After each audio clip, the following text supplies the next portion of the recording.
all you wonderful people, I'm Jatin Sapru and here's presenting the fifth and final episode of Crypto Tales by CoinSwitch. Now, over the last few weeks and the last 4 episodes, I've been in the company of some incredible brains, some fascinating people who've intrigued us. They've had a lot of fun with us. They've dropped a lot of important knowledge for all of us to absorb. But more importantly, they've helped us educate ourselves so much more about this fascinating world of cryptocurrencies. And today's episode is going to be no different. I've got someone who's brilliant, someone who's very entertaining and full of knowledge, and he'll be joining in just a moment. But before we start, like always, I'm going to start the show with a fun fact.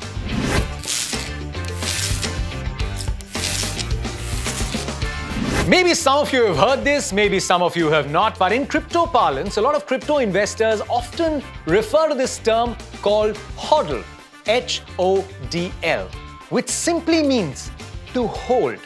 Now, a common investment strategy often tells you to hold on to your investments for a long term and not just buy and sell in order to make a quick buck. Well, if it's that simple, then where did HODL come from? I'll tell you. Back in the day, when Bitcoin was a small, tiny community, there was a trader called Mike. And Mike was perhaps the worst trader of his time. Why? Because Mike would only make losses. Mike had had enough. So one fine night, he was angry, he was frustrated, and he wanted to now only hold on to his investments. But Mike had also had one too many. He was drunk and he wanted to announce this to the world. So he logs onto the internet in that state and goes onto a Bitcoin forum and types, "I am hodling." It was meant to be holding, but it became hodling. But who cares? Because now we hodl onto that as one of the most popular and enjoyable Bitcoin memes on the cryptosphere. Hopefully you enjoyed that. Hodl onto that fact while I pull out from the hodling area my guest who's been hodling on for way too long. Ladies and gentlemen, it's time to start the show.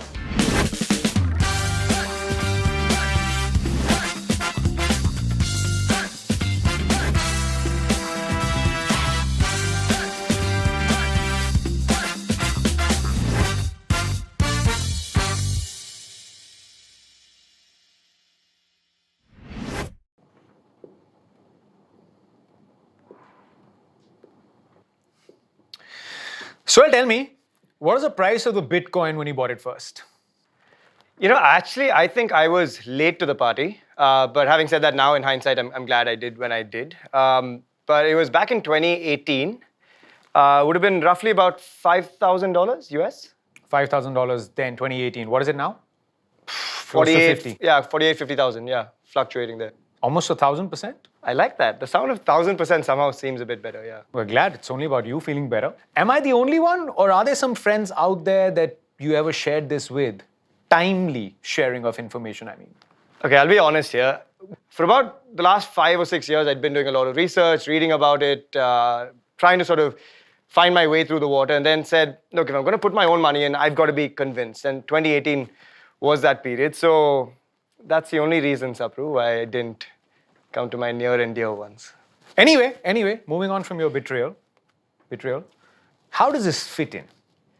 Is there something that's happening? Yeah, great question, because when you look at what's happening in the world today within the world of cryptocurrency, take Lionel Messi, for example, right? Everyone's talking about the deal from Barcelona to PSG. A lot of that deal was actually paid for in cryptocurrency.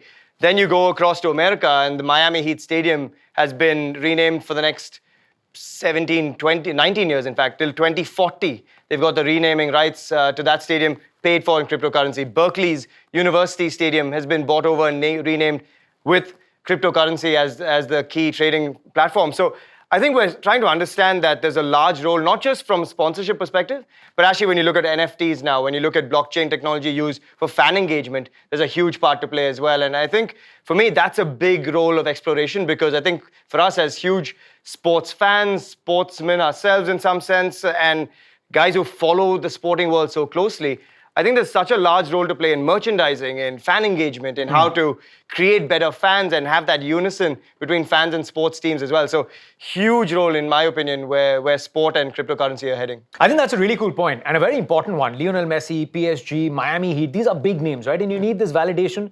It's coming from giants, so I'm sure even in India, a lot of big brands would be getting tempted. In sports, I'm talking about. So let's get specific. Is there something that's already happening? Yeah, and that's why there's a big smile on my face, because actually I'm working with a team called SportsChain, and we're working on India's first blockchain-based fan engagement platform, right? So what we're doing is, as you said, we're trying to take fans and empower them, take passive fans and make them invested fans. And what I mean by that is, when you look at the world of social media now, Jatin, you see a lot of noise, right? A lot of trolls, a lot of noise, a lot of just, a lot of opinions, but the opinions aren't translating into anything. I don't feel like I own a part of the team that I'm so strongly supporting. So what we're trying to do is develop those coins which can make you feel like you're an owner, but you also have a role to play, right? I can then vote based on polls that on whether I want them to wear a particular jersey, or I can be a part of VIP fan experiences that are really special and only those with the branded coins of that team can possess. Or then you've got the ability to actually vote on which player that you might want for the next season. So the options are limitless. You can also then go into merchandising, into buying tickets and all of this stuff through the blockchain, which then removes any middleman. So for a team, you can monetize it in different ways. For a fan, you get to actually feel like you're a bigger part of the team. So that's why I mean, you take a passive fan and convert them to an invested fan. It's a win-win. And so, yeah, looking forward to building that with SportsChain. But actually, you can do it now as well, because as you said, Lionel Messi, PSG, Barcelona, PSG and Barcelona are part of the Chiliz program. And Chiliz is actually What's the Chiliz program? Chiliz is on, it's a coin, CHZ, it's on CoinSwitch as well. So, Sapru, let's take a stab. Chili's mirchi to start se laga hi rahe bhai, but no, I'll also tell you something.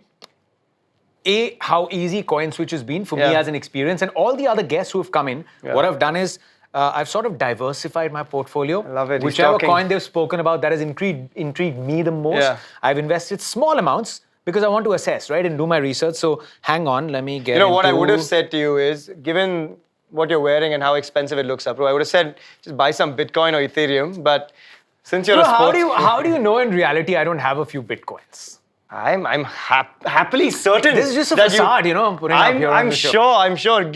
Given who you are, Sapru, I'm sure on the slide you've got a bit of Bitcoin and Ethereum or something parked somewhere. But which is why I said, look, we can get rid of this bro.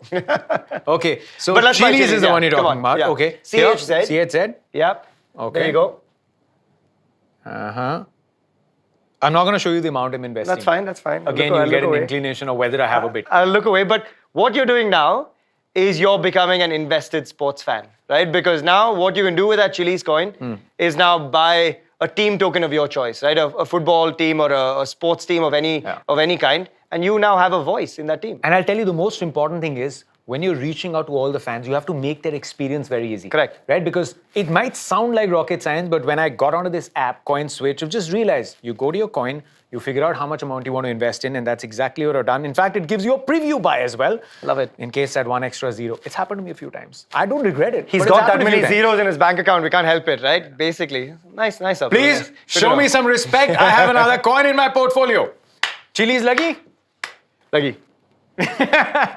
More than anything, I mean, we are sports guys, right? So it's nice to see, which is why I'm working on something similar, right? Because I do think in India today, we need it. We want to see fans who want a bit more of a voice. And I think that's where we're at. We're at a stage in India where we're about to explode with the blockchain world.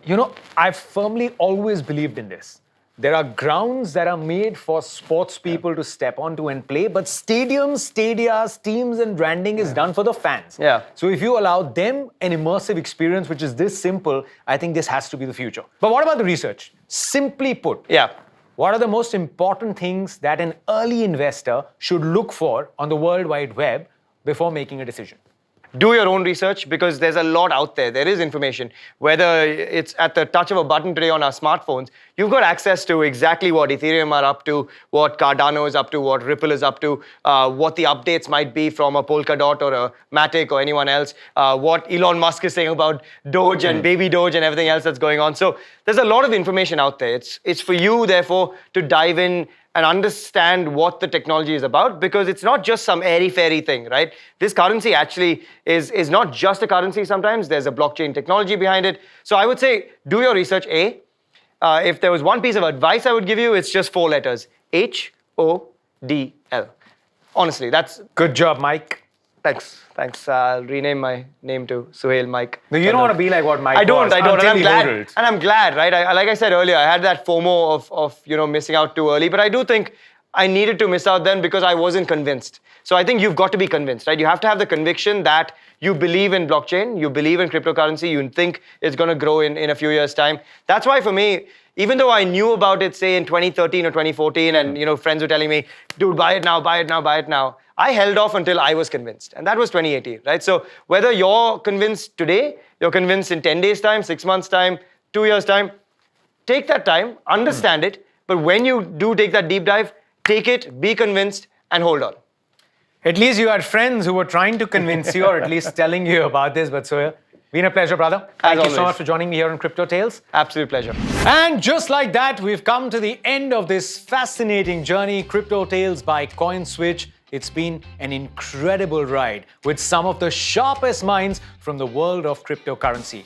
In case you haven't seen the previous 4 episodes, please do so right away. There was so much to learn, there was so much to unfold, and I'm hoping that all of us now are so much more educated about this world of cryptocurrencies. And I get a feeling that we've just seen the tip of the iceberg. There is so much more that this world has to offer, and I'm equally curious to know about all of that in the next few years to follow. So, if you're about to start your journey into this world of cryptocurrencies, just download CoinSwitch, India's simplest and largest crypto trading platform. Until we meet again, this is Jatin Sapru saying take care, stay safe, and good luck with your investments. Hodl on!